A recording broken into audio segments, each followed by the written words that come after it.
In this movie, we're going to look at the correct way to pick pome fruit. As apples and pears are the main types of pome fruit grown commercially, we're going to concentrate on them.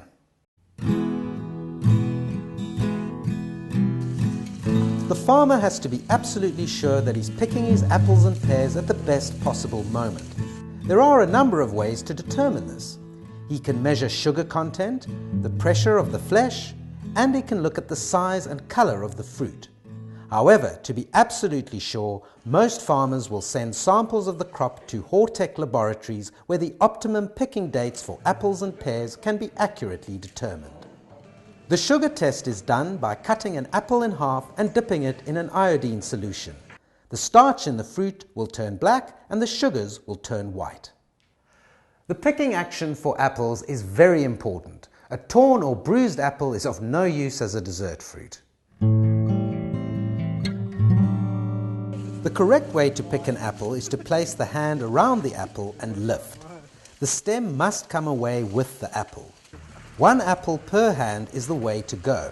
If 2 apples are picked with one hand, the fruit can become bruised.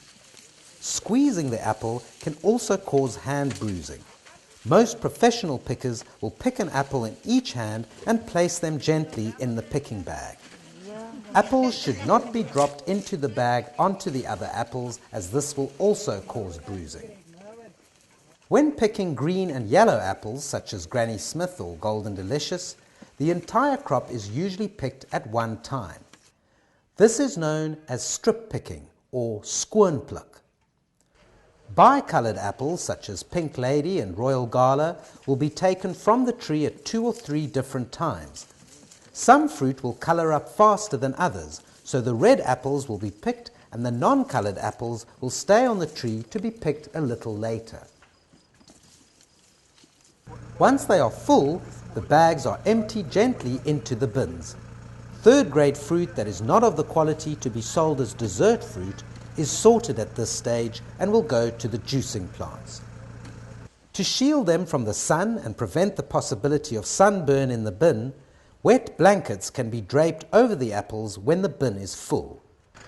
This will have the extra advantage of cooling the fruit. Apples will develop up to 10% more sugar after they are picked.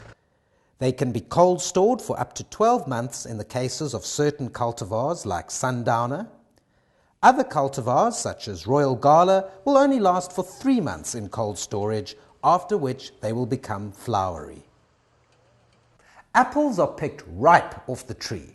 However, for some apples, the acid content is quite high and they will not taste sweet. They need to be put into cold storage at approximately 0 degrees centigrade for a few weeks until the acid content has dropped.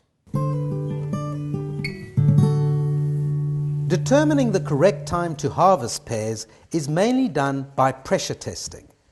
The farmer cuts the skin from both cheeks of the fruit and uses a penetrometer to determine the pressure of the flesh.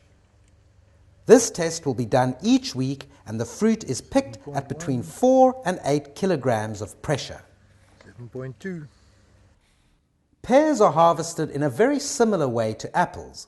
However, pears are picked hard and are not as susceptible to bruising. Hold the pear in the palm of your hand and lift until the stem detaches from the branch at the abscission layer. It's critical that the stem is not broken. A sharp, broken stem will pierce the skin of the fruit next to it, and fruit with stem punctures will be rejected for dessert consumption.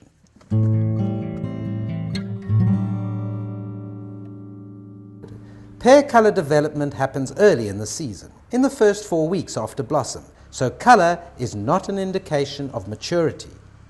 Green and bicolor pears are to be picked in 1 or 2 picks, taking those of the correct size and leaving the smaller fruit on the tree. Pears suffer from rub marks just like plums. Care should be taken when they are placed into the bin. Pears are taken to the cold store in the bins. They will not ripen if they don't have a cold shock. No pear is ever packed warm. As with all fruit types, care must be taken when picking to ensure that the apples and pears reach the consumer in the best condition.